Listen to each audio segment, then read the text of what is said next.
We want to welcome Cohort 17 and any other grantees who feel the need to be a part of this training to our training on instructional planning.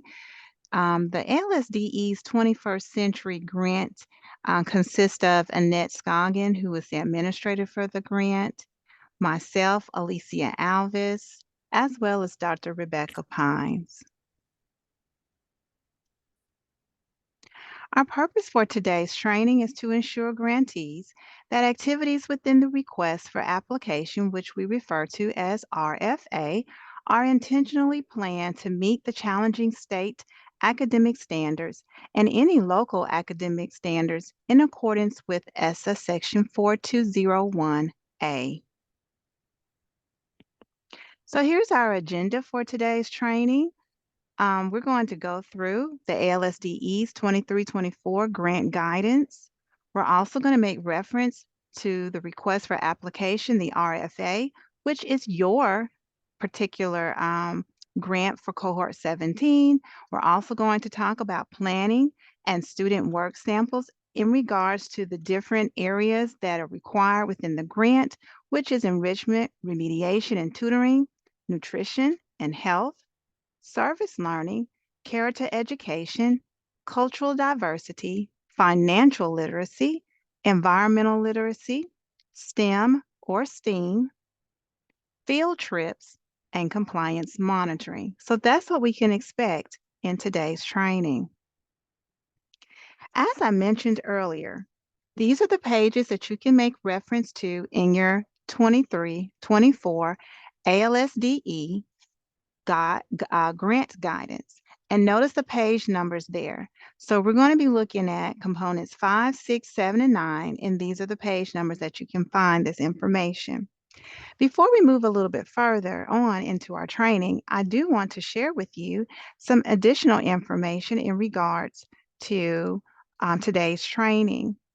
You will receive a handout that will provide you with additional information as far as links are concerned and anything else in regards to this training. So anytime we're making reference to some information such as the RFA or the compliance monitoring document, you will receive with this training a link that has all of the different links to today's training.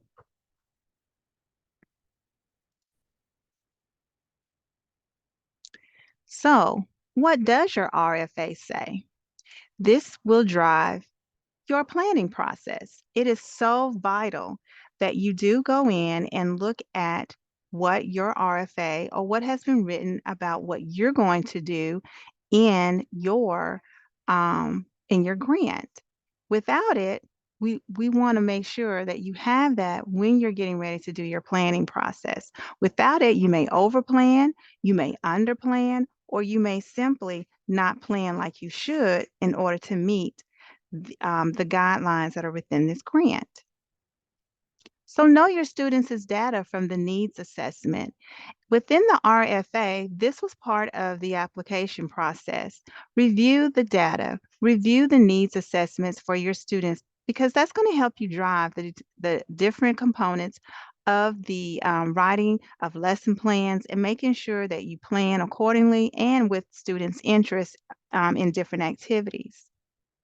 You want to build your lesson plans from the services of the RFA indicated and that it will provide. So while you are looking at the needs assessment, within the RFA, there were services that were indicated that were going to be provided as a result of having this grant.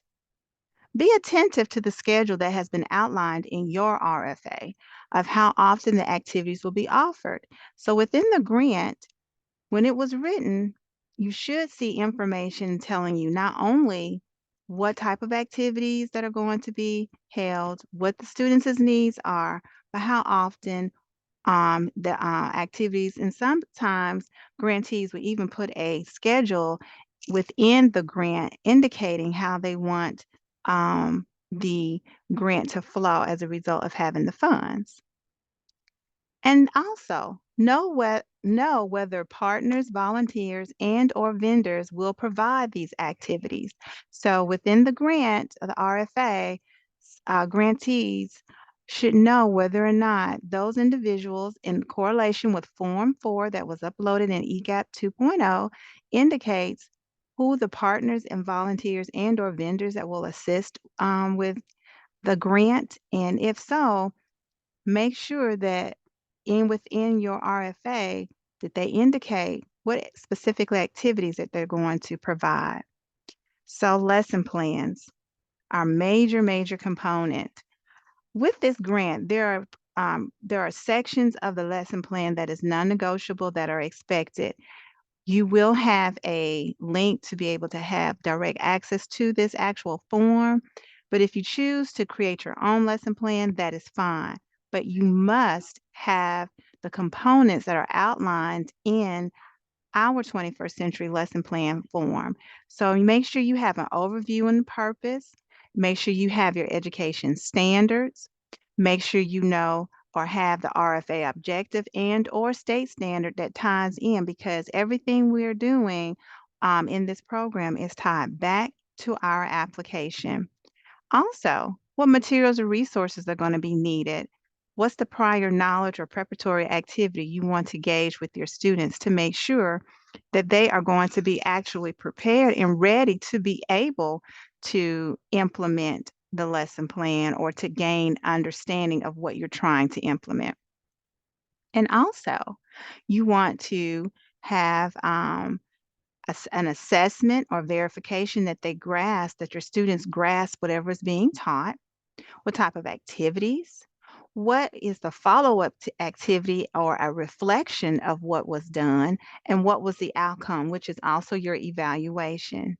Now, for documentation purposes, especially when it comes to the monitoring, as well as whether it's a face-to-face visit or if it's for collecting documents that have to be uploaded into Cognia for compliance monitoring, it is very important that you input the information at the top. I do understand that sometimes you have vendors that you may have purchased lesson plans from with your STEM kids or whatever programs or that you may have purchased. That's fine.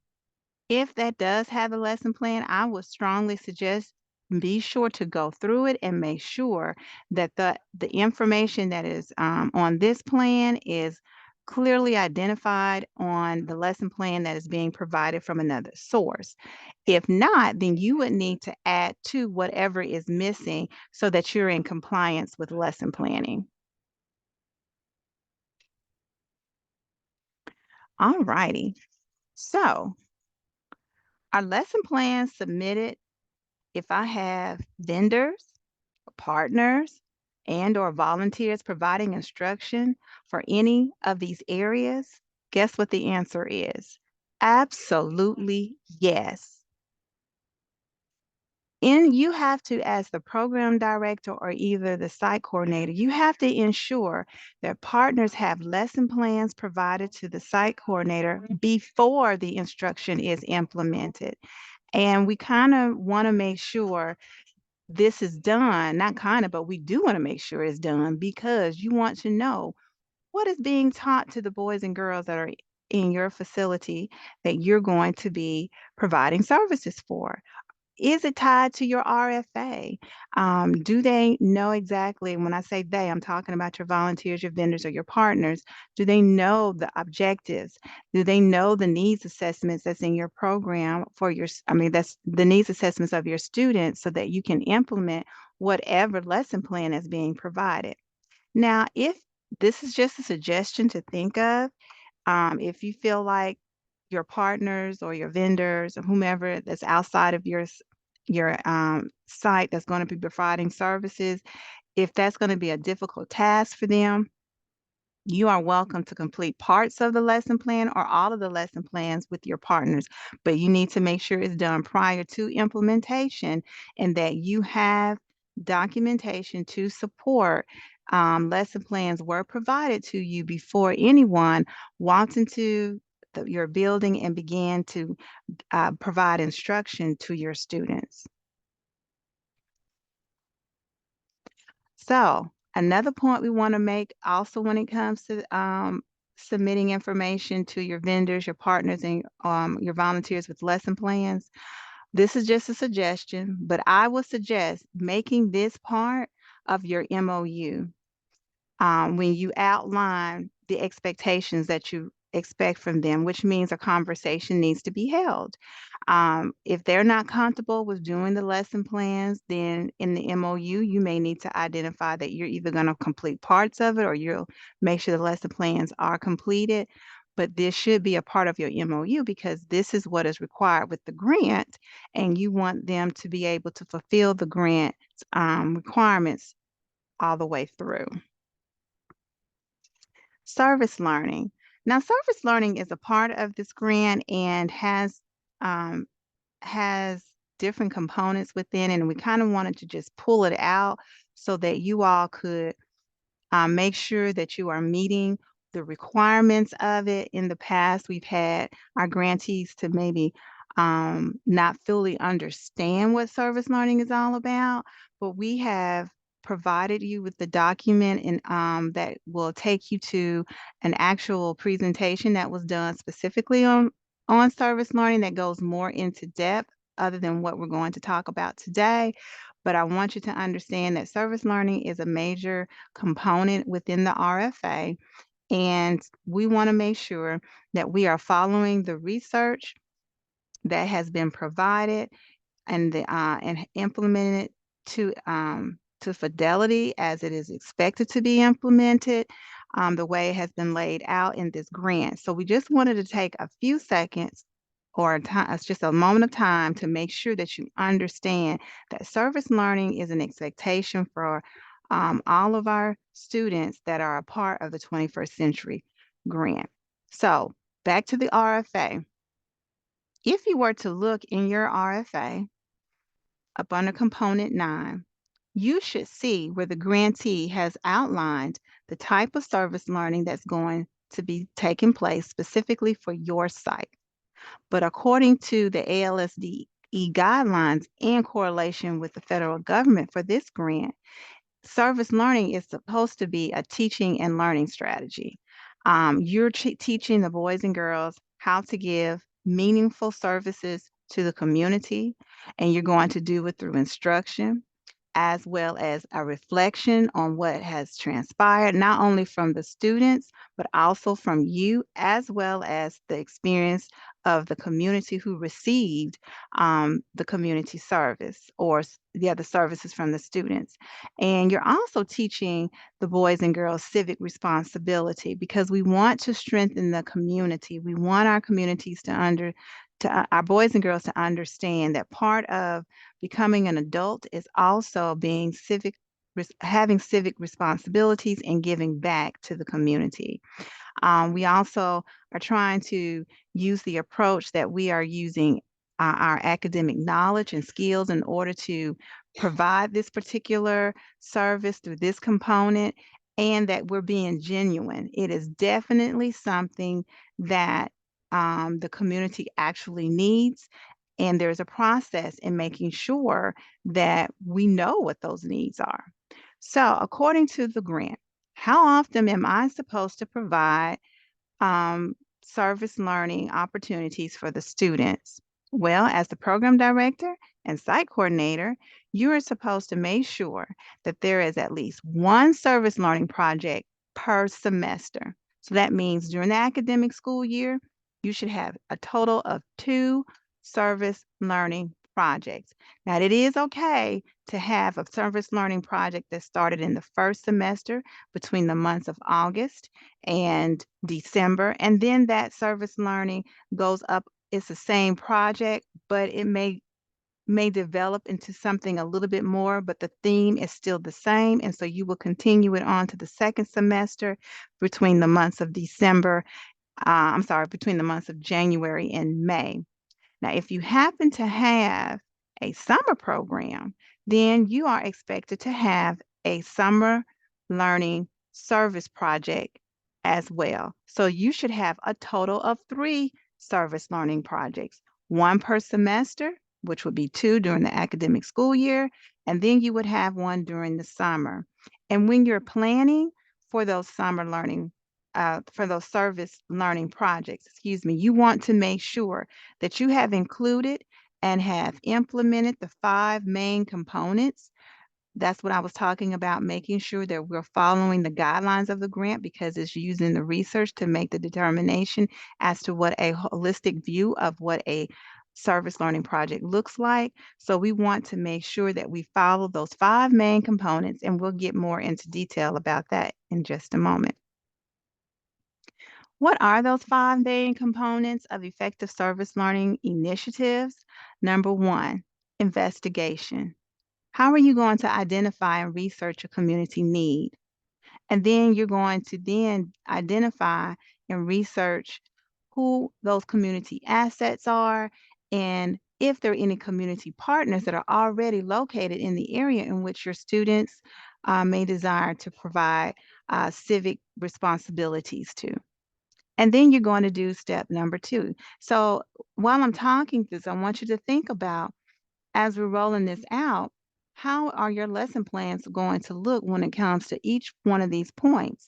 You can put it on one lesson plan and give the actual outcome of each area. So, for example, going back to investigation, your outcome may have been surveying the students, surveying the community, the parents, however, in that community, or if they decided to do research through Google to go outside of their community and go to another city, state, or even country, you're going to talk about how you did that process. That's part of planning. And then preparation, developing a strategy for change and a common vision for success. You cannot do this process on your own. You must involve not only your staff for the after school program, but also involve your boys and girls. They're the ones that's going to be providing the services, and you want to make sure that you engage their interests.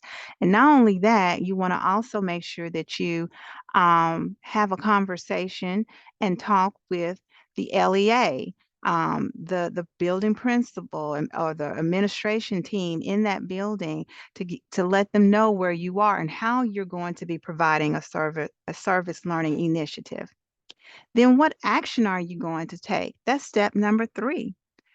How are you going to implement the service activity to make a difference? And then how are you going to participate in the service project? Step number 4, reflection. How are you going to make sure that everyone gets an opportunity to reflect on the project? Reflect on how your service and learning related to you, your community, and your future. That's a component not only for the adults when it comes to the staff of the 21st century, but also the LEA, the administrative team, any teachers that were involved, as well as the boys and girls. Remember, they are the main component in this whole process. And then step 5, demonstration and celebration.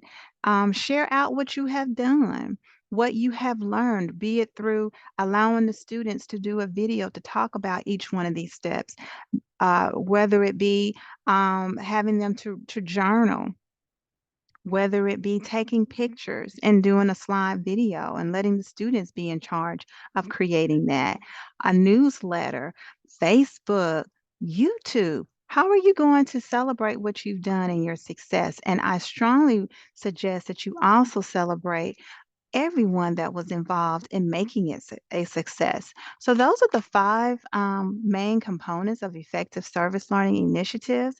Like I said before, there is a handout that you will have attached with this training that will allow you to have additional documents that have been provided for how you can go through this process with one of our resources called Y for Why or U for Youth. So, student work samples. Guess what? They have to match the lesson plans. So the lesson plans that we talked about that are going to need need to be provided, all those different components, you can you need to make sure you have work samples. I have seen some really creative ways in which grantees have provided work samples to show the implementation of lesson plans. This is just to document that what you said you were going to do actually did transpire, that there wasn't anything where you just downloaded a lesson plan off of the internet and just turned it in. No, it actually has ownership by the actual workings of students, whether it be from worksheets to pictures to actual videos of them actually doing things. So the main thing though is making sure that you have your work samples because it's not going, you have to have both.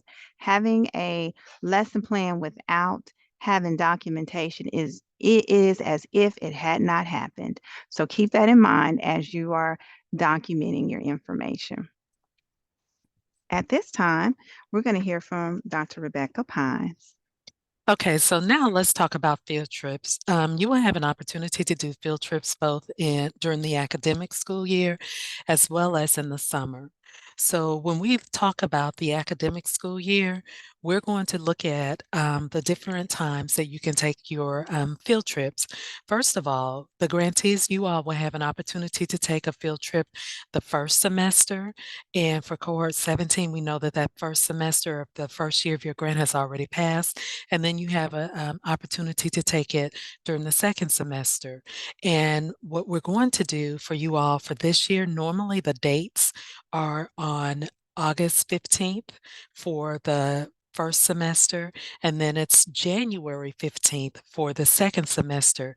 However, this year we will make a change simply for cohort number 17 because we understand that you received your funding late in the process, and I know that you need that time in order to prepare for your field trip. So your due date for this semester, this year only, will be will be February 15th. The all of the documentation to take a field trip during the academic school year this year, second semester, will be February 15th. So when we talk about doing your field trips, like I said, you are allowed one field trip each semester, and it's during that academic year. There are documents that must be submitted, and those documents will be provided to you, or at least links at the end of this presentation. There are links that must be completed, or documents that must be completed when you submit your field trips. Those would be your lesson plans and your submission log, and we'll get more into that in the end. Field trips are not permitted during the academic day. So for all field trips that are planned during the academic school year, it has to be after regular school hours, that you cannot do it during the regular school hours.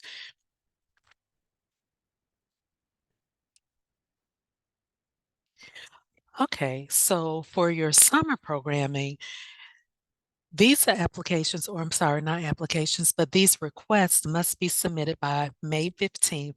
Now that holds true for cohort 17. You still have until May 15th to submit all of your field trip forms to the your TA, and then your TA will go through it and make sure that you have completed all of the documents that you need in order to go on these particular field trips. Now, what you need to understand is that during the summer months, you're allowed to take one field trip per week, and all of this information must be submitted on May 15th. If it is not submitted and approved, then you are not allowed to go on those field trips. So all the field trips that you're planning for the summer, they must be submitted on May 15th. You should submit all these field trips at one time for each semester and for the summer. Um, One thing that we are allowing you all to do are well, you will be able to purchase T-shirts. These T-shirts can be purchased using the grant funds. However, they are used for safety purposes only. So when you buy the T-shirts for the students that are within your program, they are allowed to wear those T-shirts on the field trip, but you need to collect those T-shirts when they return and so that they will have those T-shirts for their next field trip.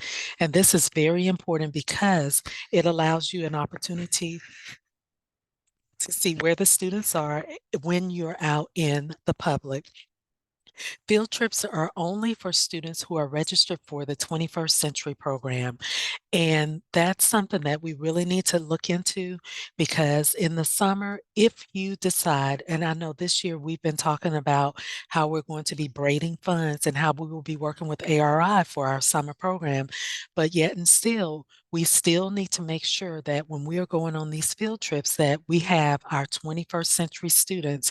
And then if we're braiding those funds, then you need to get approval from the State Department before you decide that, hey, I'm going to braid my funds and I'm going to take students from this program and the 21st Century Program.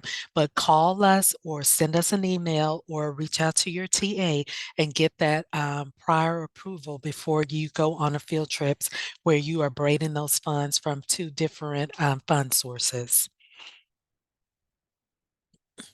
All right, so the type of field trips that you can take, and what I need you all to understand is that we have an approved list of field trips, and you will get that approved list of field trips in a link as well.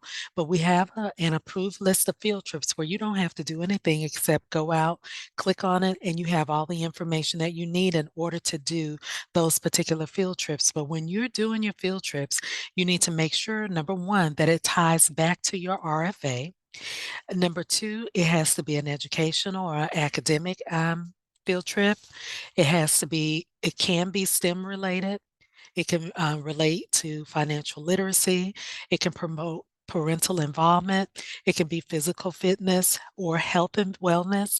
And it can tie into your service learning.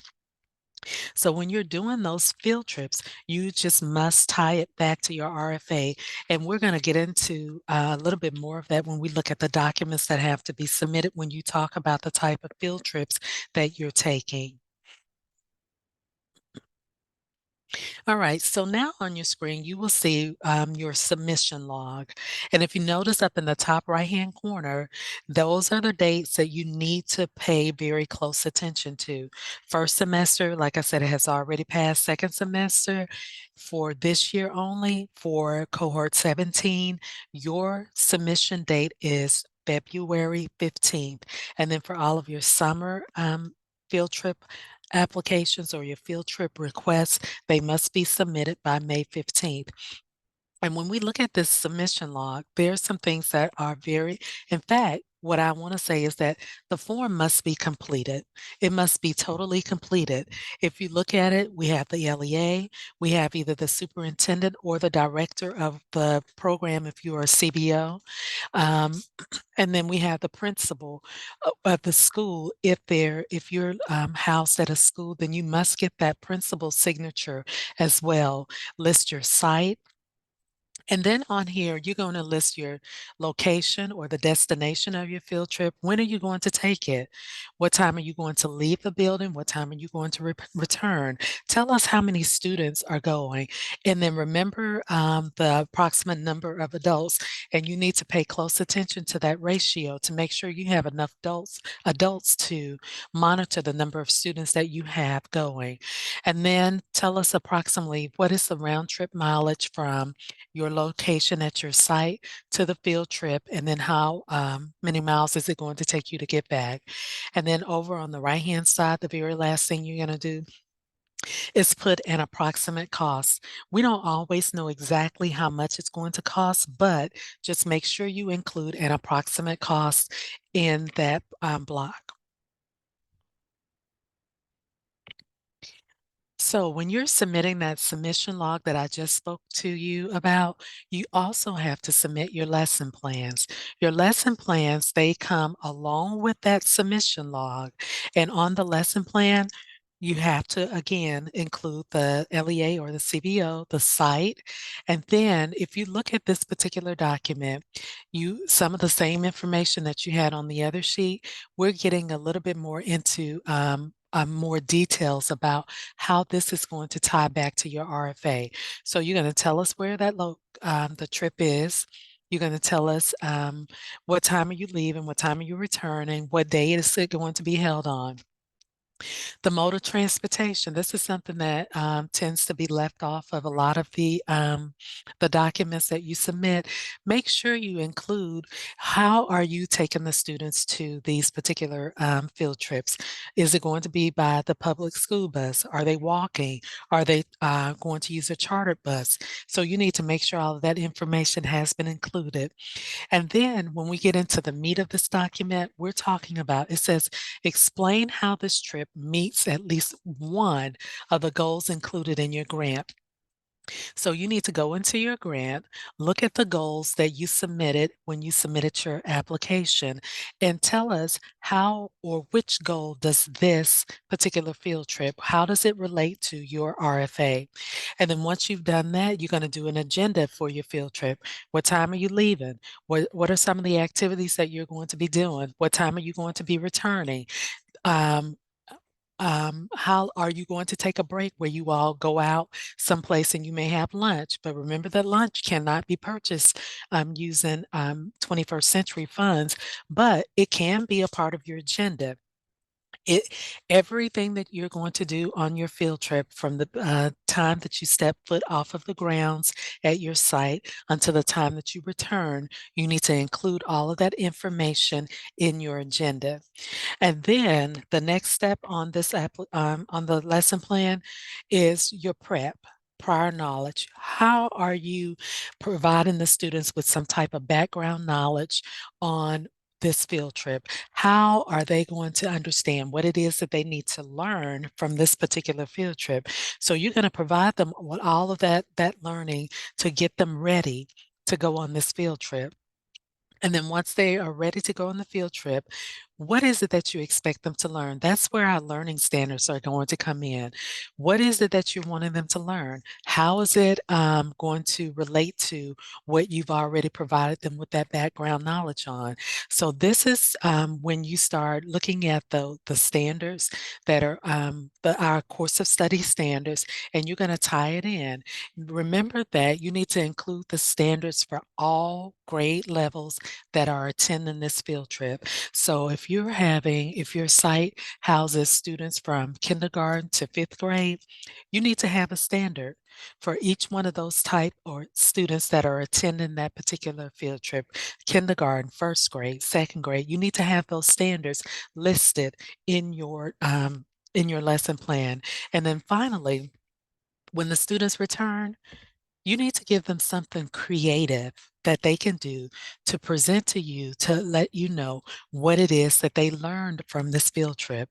Now, the follow-up activity or the assessment, it can be anything from creating an art project to doing a video. Any of those things can be utilized. One thing that we really like for you to kind of stay away from is just having the students simply write about it. Do something that's creative. I mean, you can write about it, but we would prefer that you have something very creative where you can really see that the students grasp what you wanted them to learn from this particular field trip. All right, so I already talked about the requirements, but here are the requirements listed out. It says a good field trip is not just a series of pictures. Make sure you know what the objective of your trip is. What is the idea behind the trip? And how does it correlate to the RFA? All of those are things that I talked about on that lesson plan because when you're building or preparing for your field trip, you have to refer back to your RFA and decide what goal does this field trip tie to? And then figure out what you can do. Now, remember that you can be as creative as you like with your field trips, but one thing that you need to also understand is that Field trips are not for entertainment purposes. That's why we must say, or we actually have that, you have to have this field trip tied back to your RFA. Now, one thing that in the past that we've had people to do field trips maybe to, let's say, to the movies, but you have to be able to tie that movie back to your RFA in some way, shape, form, or fashion. Make sure that we understand that where you're going, we know your field trip destination, we know the date that you're going, we know how you're going, and the trip, does this trip meet at least one of the goals in your grant? So you can be as creative. And also, one of the things that I do ask is that if you know of other sites, reach out to them. Ask them, how did you all tie this particular, like skating, for instance? There was, if you decide to take your children skating, you can tie all of that information. If there's a way you can tie it back to your RFA, by all means do so. But it has to tie back to one of the goals within your RFA. Your agenda, you have to have your agenda from like I said, from the time that you step foot off of the campus and until the time you come back. Have those prior learning activities. And this is not just, maybe I wouldn't say that this is a one-time prior activity. It's like a building block. You need to really focus in on what you want the students to learn. And normally, it's almost like a culminating activity, especially during the semester for the academic year. You start out, you're focused on, let's say, health and wellness. You talk about the health and wellness throughout, talk about different things that you can do. And then maybe in the end, you can take the students to maybe a farm and let them go out and farm or pick vegetables. And then you can tie that back to your health and wellness goal within your application. All right, so the learning standards. I told you you can go out, look on Alex, and pull the learning standards for each grade level that attends the field trip. And then in the end, follow-up assessment or activity. Make sure that you include all of that on your lesson plan, and then your budget. When you are budgeting for your field trips, right now in your budget, you have an approximate amount in your budget as to what it is that you're going to be spending on field trips. Now, if that budget needs to change, you can change it. But the thing is that you need to, when you're planning, write it out. Contact the place where you're going so you'll know about how many students you're going to be taking, how much does it cost for them to get in. And remember that in 9130 in your budget, that those fees are only for admission. For transportation, all of the transportation goes into 4188. So just make sure that you are budgeting and that you have enough money to pay for those students that are going on that field trip, in addition to the number of adults and the number of students that are going. So those are things that you need to make sure you include in your budget.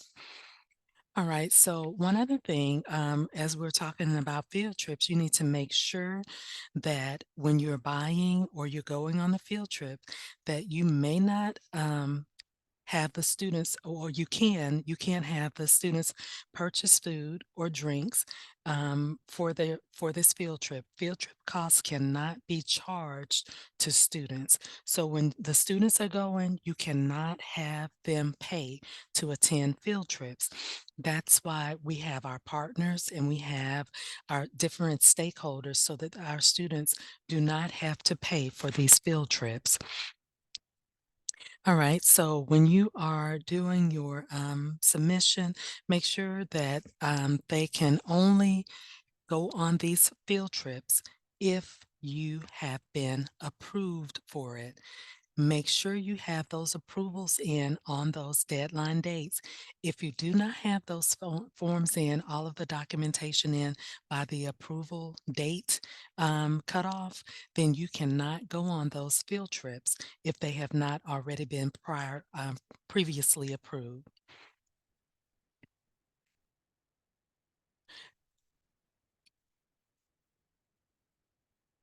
All right. And so now we're Thank gonna go ahead, Alicia. Oh, I'm sorry. I was gonna say thank you. You did a really good job of explaining everything that needs to be brought out.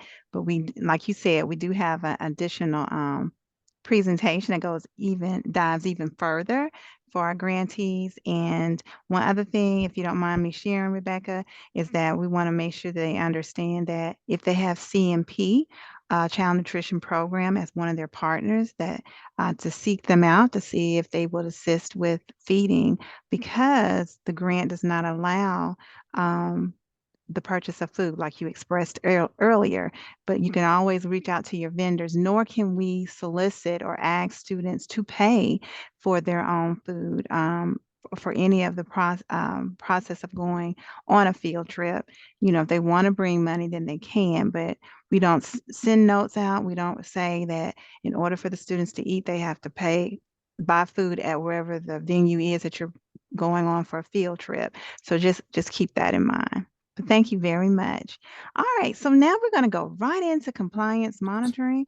And I'm going to share with you the document, and we're going to go through it real quickly. I just highlighted some areas. Remember, we talked about um, the gold part, which represents the standards that are within the compliance monitoring document.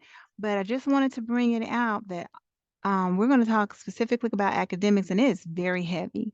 And we have told site coordinators as well as program directors, go through this document, take your time, highlight, make notes, making sure that it is in alignment with what your RFA says, so that you'll be able to plan accordingly with your lesson plans and how you're going to devise it out. And do know that we have a presentation that was done. We have two presentation links on our resource page that will take you directly to some presentations that were done on how to organize your lesson plan, so you won't feel overwhelmed, how to organize it in such a way that you quickly can get what needs to be done, and how to share out. So know that's a part of this resource with this training. So if you look, remember we talked about enrichment, remediation, and tutoring. Here it is right here in 1A. So you're going to need to make sure that you provide at least a lesson plan for each quarter. Okay, so I'm highlighting this so that you can see, oh, this is at least one for each quarter. Okay, so pay attention to that, to the reading. But then the next one, you have to have various grades for work samples as it relates to student enrichment. You have to have various grade levels of student work samples in reference to tutoring and or remediation. And then right here highlighted, you see the word schedules. You have to be sure to show that you have a schedule that's reflecting enrichment, remediation, and tutoring. And then if you've had any approved field trips in regards to anything dealing with enrichment, remediation, and tutoring, this is where you would apply it with Cognia or with your documentation up under Standard 1 for academics, 1A. 1B, we is going to talk about only for grades 7 through 12. That's why I highlighted it. Credit recovery. If you have a grant that is providing services to grades 7 through 12, credit recovery is a part of that process. And you have to have student work samples to support from various grade levels of 7 through 12 where this was being implemented. Pay attention to your quarters. Make sure you're putting dates on your lesson plans and on your work samples so that it is in alignment. Remember, whatever I put in for my lesson plan, I have to have a matching what? That's right, a matching student work sample to go with it. Now, if you're in grades K through 6, this is not applicable to you, so 1B would not, um, um, you would not have documentation, but grades 7 through 12 would. 1C, this is talking about SPED students. If you have any students that have been identified receiving the need for additional support or modifications or accommodations, however the case may be, then you will need to provide lesson plans showing that you have met that that law, that you are providing that for those students, that we are not keeping students out of the program because they need modification or they need accommodations or they have special needs. Our program is open to everyone. And so we want to make sure we are in alignment with that requirement, and that whatever lesson plan that we have for our students that have been identified in our SPED population, that we also have student work samples that match those lesson plans.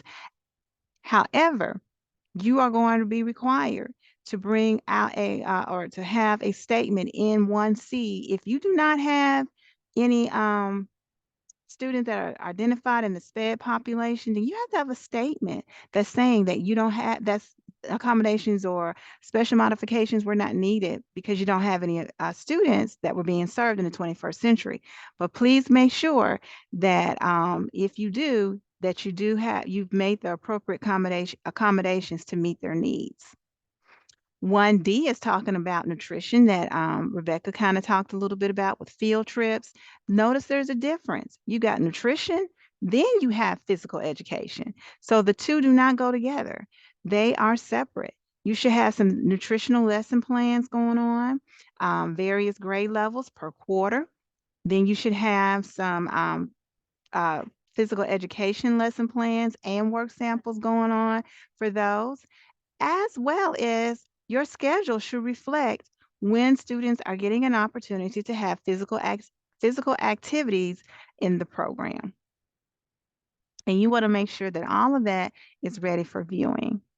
1E, your lesson plans are dealing with technology and telecommunications. This is dealing with making sure our boys and girls know how to operate anything that's dealing with technology and telecommunications. This is not a part of STEM. This is something different. Students should be able to have access. And if you notice, um, not only do we have lesson plans and work samples, but you're going to have to show that you are providing, that you're intentional by having a daily or weekly schedule showing that you are being intentional and making sure that boys and girls have access to technology. So that's something to pay attention to. And then 1F, careers and career readiness.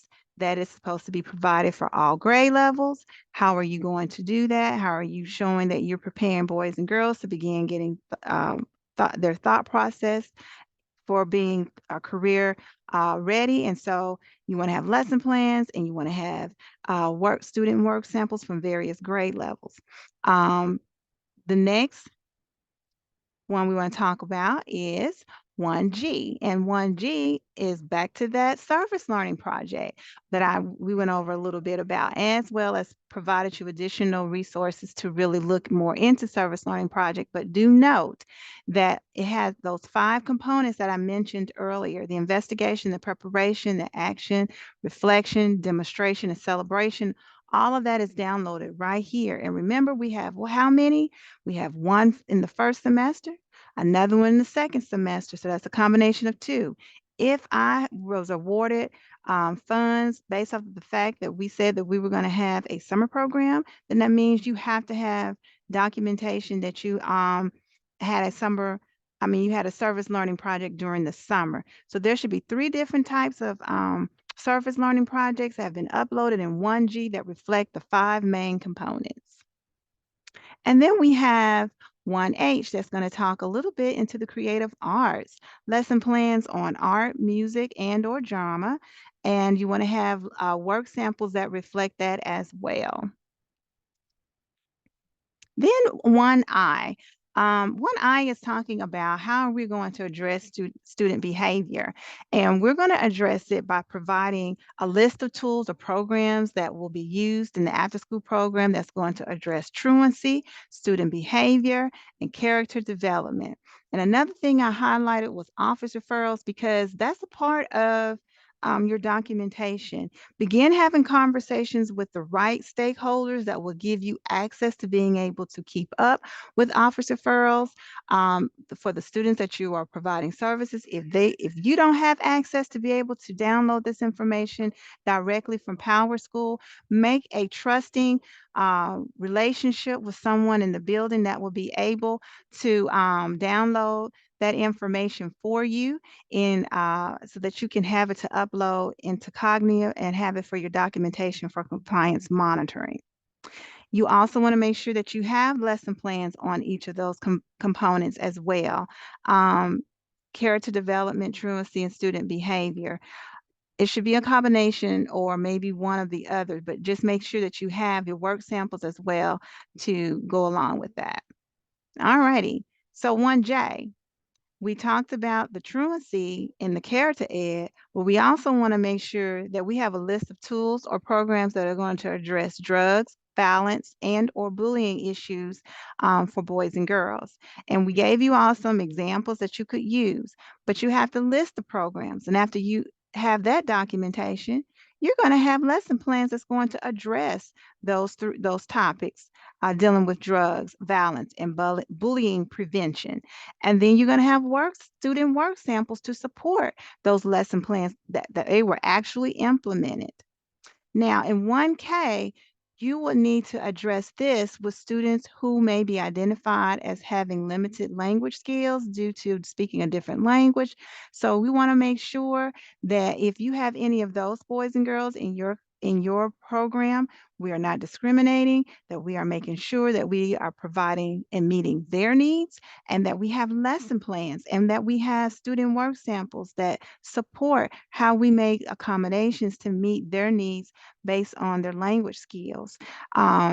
At the very bottom, I wanted you all to make sure, because this is a one that a lot of people don't pay attention to, but once again, you need to begin having conversations with your LEA, building a trusting relationship for them to understand that you have to have the scores of the students who are in your program who are identified as EL. We need to know their access scores, as well as if they're taking any other state assessments, what was or either benchmark assessments that are addressing language skills, what were their pre and post scores. And this is to see whether or not if the implementation of the after school program, is it really working? All the things that we're doing, are we supporting the regular workings of the school day by having this documentation? However, if you do not have any EL students in your program, that last bulleted area says not applicable. So then you would then just put a statement in saying that it's not applicable because you do not have any EL students attending your program. 1L is also addressing additional lesson plans, but in this particular area, it's talking about cultural diversity. Make this fun. I have memories from how my teachers and my partners made this fun, and we did something different as a school and how it was implemented. So make sure you have lesson plans to support cultural diversity, and you have work samples that are going to align with your cultural diversity. And if you notice, it's not a one-time thing. This is something that should be going on throughout the whole entire program, and you should have documentation from each quarter to support that you are implementing cultural diversity within your program. Financial literacy and environmental literacy. A lot of times I see that we have partners that provide this for us. Don't forget about making sure that they have lesson plans to support the lessons that they're going to be providing. But if you notice, they have to do this is something that should be done quarterly. And you should have various grade levels to support. You may have one theme. That's fine for each quarter. They may only come out based on whatever your your uh, RFA says. Somebody may have written in there that you would have lessons on financial literacy that every 2 months or whatever the case may be. But look at what was placed in your RFA to determine how many lesson plans that need to be made and how often. So look at your financial literacy piece and your environmental literacy piece that's in your grant in regards to this. And then 1N, we're talking about lesson plans, we're talking about academics, but I thought it was very important and imperative that I bring to your attention that all of this academics, we should have an opportunity for our boys and girls to have access to the library.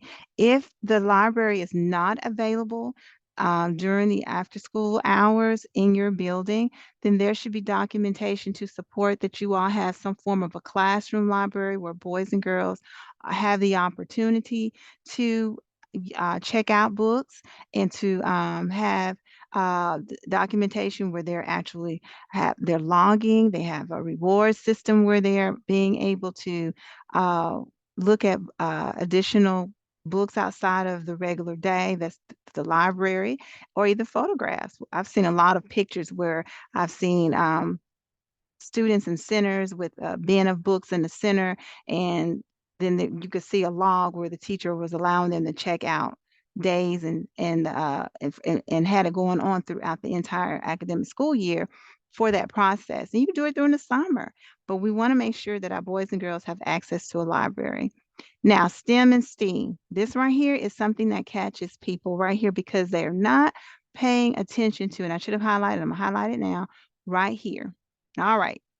When it comes to STEM or STEAM, you have to show in your lesson plan how three or more of STEM and STEAM components are working together in one lesson plan. So there should not be separate lesson plans that are just on science. Should not be a separate lesson plan just simply on technology or one just on math. But a lesson plan that's showing how science, technology, and maybe math is working together on a STEM. Those different topics are working together on a STEM or STEAM lesson that's being implemented to the boys and girls so they can see the connection. That's the purpose of this. We're trying to show them how these different parts of the STEM or STEAM are connected. There are plenty of plans out there, you all, that will already have the work done for you. You just have to make sure that those components of the lesson plan are there. And if they're missing, then you must provide it. But you want work samples that are going to be aligned with those STEM or STEAM lesson plans. And then you want a schedule that's going to reflect when those STEM or STEAM activities are being taught on a regular basis. Okay. This should not be a quarterly thing, it should be regularly. So go back and look in your RFA to see how often did your RFA say that it should be provided. There should be a schedule that's reflective of that. And don't forget, it is a combination of three or more of the parts of the STEM or STEAM that's being planned for the boys and girls. If you happen to have a field trip, you have the submission log and the lesson plan of the field trip to support that. And that information that Rebecca went over will be dropped in right here on part number 2 of Standard 1 for required academics. And I think that ends it right there when it comes to implementing our compliance monitoring piece, and we just want to make sure that we stay in compliance when we are doing everything. The RFA and the compliance monitoring, it all connects. Nothing is isolated. So at this time, we're going to move forward with Rebecca. Okay, so as we mentioned throughout this training, there are resources and forms that you can use in order to make this process a little bit easier for you. Um, Mainly, all of the documents, all of the forms, the lesson plan forms, the lessons from that we've had previous training, our YouTubes, our PowerPoints, our forms for service learning, our field trip learning or field trip forms. All of that information can be found on our website, the 21st CCLC website for the state of Alabama. So this is the link, and then when you go to that link, you simply click on it, and then there's a search button on the right-hand side. Simply click on that search button, input the information that you're requiring, and then once you put that information in, you will see all of those documents pop up for you.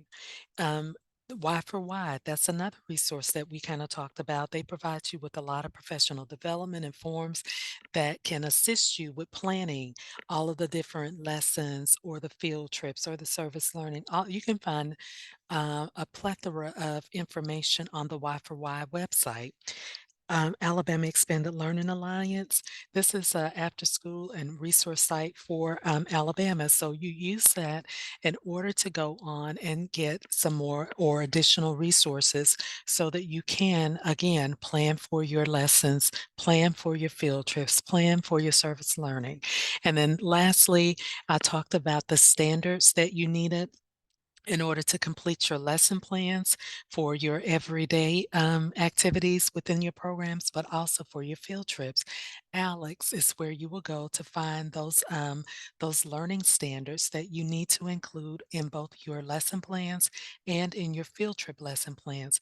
These are a must on all of those documents. So use Alex, and then that will guide you on picking out your standards so that you can have that information, or it is readily available to you on the Alex website.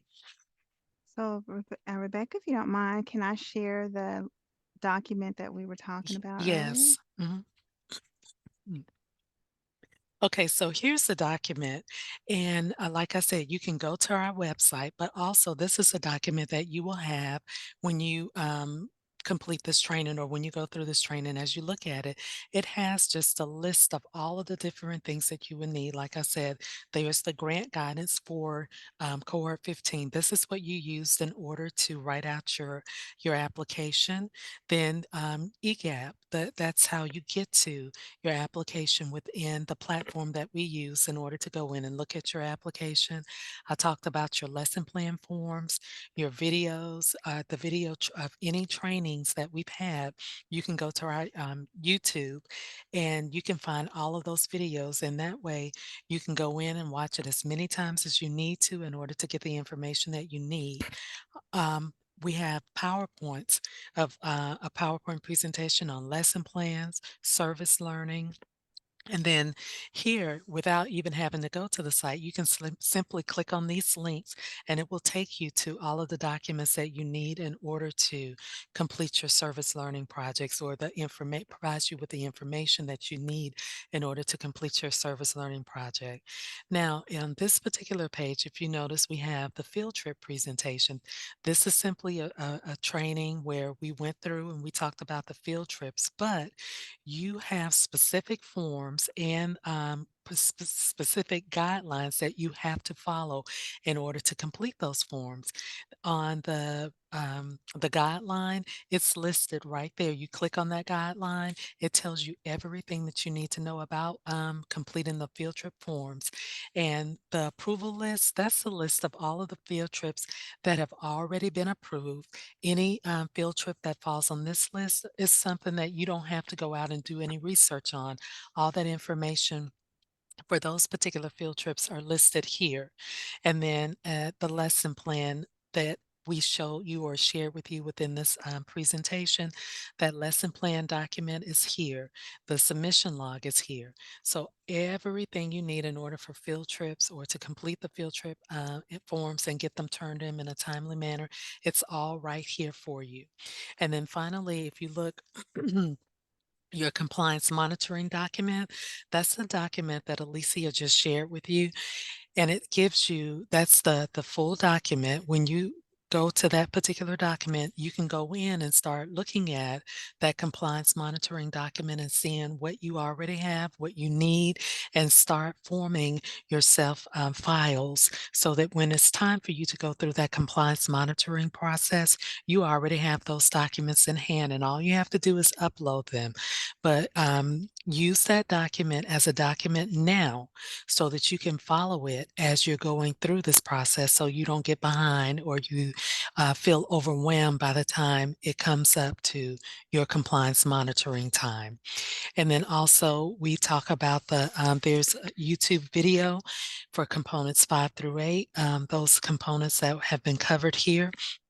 So you can go on, watch that video, and then your feedback. Your feedback matters. We're going to put up a document, or I'm sorry, a QR code at the end of this training. And when you get to that QR code, we're going to give you until January 15th to complete the feedback on the training. So this is required for you to complete in order to gain credit for watching or viewing this particular training. All right, so on this page, we have all of our contact information.